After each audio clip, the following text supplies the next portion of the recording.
गजाननं भूतगणादिसेवितं कपित्थजम्बूफलचारुभक्षणम् उमासुतं शोकविनाशकारकं नमामि विघ्नेश्वरपादपङ्कजं। सीताराम चरणरति मोरे अनुदिन बढ़हि अनुग्रह तोरे। मंगल भवन मंगलहारी द्रवहु सुदशरथ जिर बिहारी। दीन दयाल बिरधु सम भारी हरहु नाथ मम संकट भारी। देवी पूजी पद कमल तुम्हारे सुर नर मुनि सब होई सुखारे। कल प्रभु जी के द्वारा धनुष को तोड़ करके जनक जी के परिताप को दूर किया गया। माता जानकी के विकलता को समूल नष्ट किया गया। जनक जी की अर्धांगिनी रानी माता सीता की माता जी उनकी दुविधा को भी समाप्त किया गया।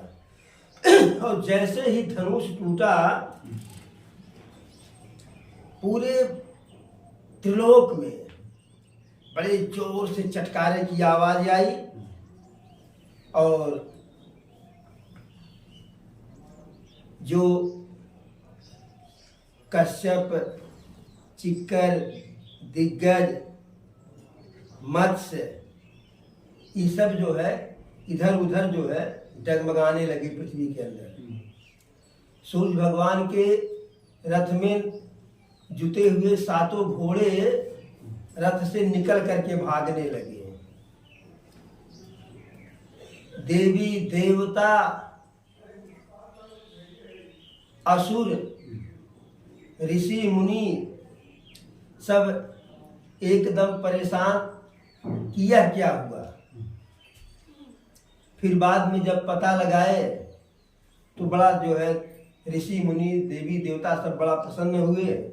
क्यों प्रसन्न हुए? को दंड खंडेउ राम तुलसी जयति बचन उचारहि। तुलसी बाबा लिखते हैं कि प्रभु श्री राम शिव जी के धनुष को बीच में से तोड़ दिए और सभी देवी देवता जयकारा लगा रहे हैं।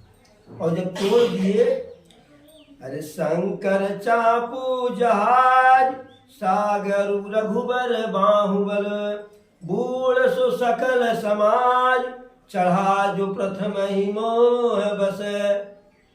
शंकर चापू जहाज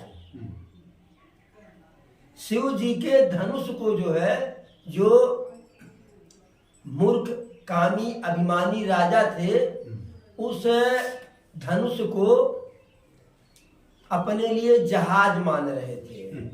और प्रभु जी का जो बाहुबल था जो है वह तो महासागर है।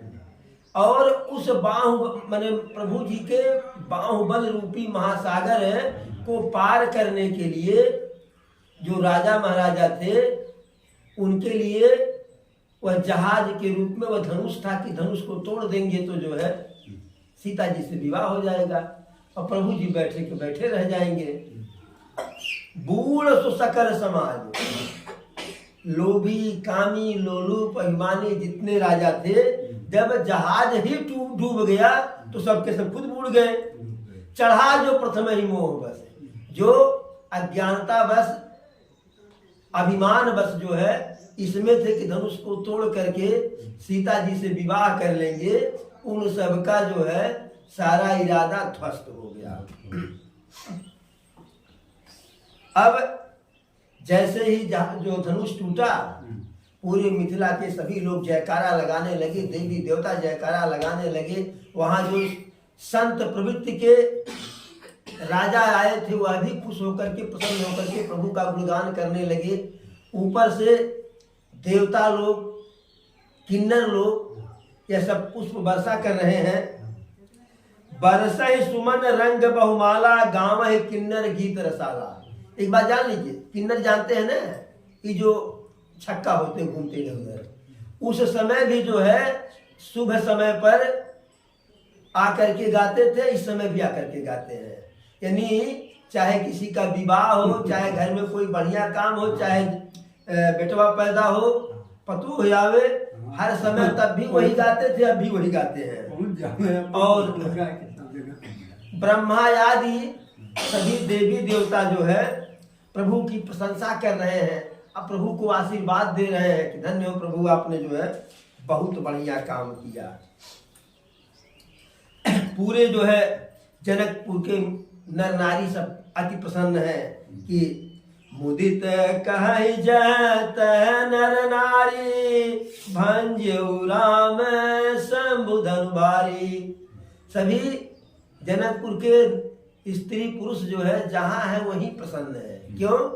क्योंकि प्रभु जो है शिव जी के कठोर धनुष को तोड़ दिए। अब सब कुछ हुआ, और विवाह तो धनुष के भंग पे निर्भर था, बाकी कोई दूसरा कुल गोत्र तो देखना नहीं था। लड़का सांवर है कि गोरहर है, चाहे धनुष जो तोड़ दे उसी से विवाह होगा, चाहे उस शंकर जी का बराती ही काहे न। तो अब सखिन सहित हर सियति रानी, सुखत धान पराजन पानी। जो सुनैना जी की सखियां थी, उनकी सखियां भी, और सीता जी की भी सखियां और सुनैना जी, सबके सब प्रसन्न हो गई। क्यों? क्योंकि सूखत धान पराजन पानी। अगर किसान का धान सूखा पड़ने से सूख रहा है, और अगर एकाएक बरसात हो जाए तो जितना गदगद धनवा होता है हरा भरा होकर के, उससे अधिक गदगद जो है प्रसन्न कृषक होता है। जनक लहु सखु सोच बिहाई, पैरत थके था जन पाई। और विदेह जी का क्या हाल था? उनका तो जो है उन्हें ऐसा सुख मिला, ऐसा आनंद मिला, ऐसा वो उनको आसरा मिल गया, ठौर मिला, जैसे कोई नदी को तैरते हुए पार कर रहा हो और बिल्कुल थक गया हो, और जैसे ही कि अब नहीं तैर पाएंगे, तैसे उसके पैर के नीचे जमीन आ जाए। तो जनक जी को ऐसे लगा कि इस भवसागर जो भाई देखिए समस्या थी कि अगर प्रतिज्ञा पर कायम है तो बिटिया कुमार, और प्रतिज्ञा अगर तोड़ देते हैं तब यश समाप्त होने का, यश कलंकित होने का भय था। इसलिए जनक जी को ऐसा जब धनुष टूटा तो ऐसा लगा कि जैसे डूबने वाले थे थक करके, लेकिन था पा गए, जमीन नीचे आ गई। और बाकी सब राजा जो कामी कपटी अभिमानी थे, मायावी थे, श्रीहत भय भूप धनु टूटे, जय से दिवस दीप छवि छूटे। बाकी जो राजा थे सजनी यमहू राजकुमार, पुछेटा खोस करके चले थे जो है धनुष तोड़ने के लिए, कि कहीं ऐसा न हो कि धनुषिया तोड़ते समय पुछेटा खुल जाए। तो पुछेटा खोसे, मुकुट सहेजे, गए, खड़ा होकर के उठाने का प्रयास किए, बैठ करके, लूट करके, पेट करके, लेकिन तो ऐसे राजा जो है श्रीहत भय भूप धनु टूटे, वो राजा, उस प्रकार के राजा प्रभावहीन हो गए, यश उनका समाप्त हो गया। कैसे? उनके चेहरे पर से तेज कैसे समाप्त हुआ? जैसे दिवस दीप छवि छूटे। भाई रात्रि में दीपक जलावे, बल्ब जलावे तो उससे प्रकाश दिखाई पड़ता है ना, और दिन जैसे ही होता है तैसे उसका प्रभाव, उसका चमक जो है धूमिल हो जाता है। ठीक उसी प्रकार प्रभु जी के द्वारा धनुष तोड़ने पर जो है सभी राजा श्रीहत हो गए, यानी उनका जो यश था वह समाप्त हो गया। सियहि सुखहि बर नई के भांति, जनु चातकीय पाई जल स्वाति। परम पूज्य गोस्वामी तुलसीदास जी लिखते हैं कि यह तो सुनैना, जनक जी, सीता की सखियों का सुख है, आनंद है, मिथिलापुर के नर नारियों का आनंद है, वहाँ जो सज्जन साधु संत प्रवृत्ति के राजा थे, ऋषि मुनि थे, उनका आनंद है। लेकिन सीता जी के आनंद का वर्णन कैसे किया जाए? उनका तो आनंद उस प्रकार से है जैसे जो है जनु चातकीय पाई जल स्वाति। एक चातक पक्षी होता है कि जो हर कोई पानी नहीं पिएगा, ऊपर से भी बरसात नहीं। जब स्वाति नक्षत्र में बरसात होता है तो वही पानी, वही जब उसके मुंह में जो गिर जाता है वही पानी पीता है। उस पानी से उसका इतना पवित्र प्रेम रहता है कि शायद बिहारी का है कि साधु ने ऐसा बिहारी का किसी का है, साधु ने ऐसा चाहिए जैसा पपिहा संच, और मरते दम जल में पड़ा तऊ न बोले चंच।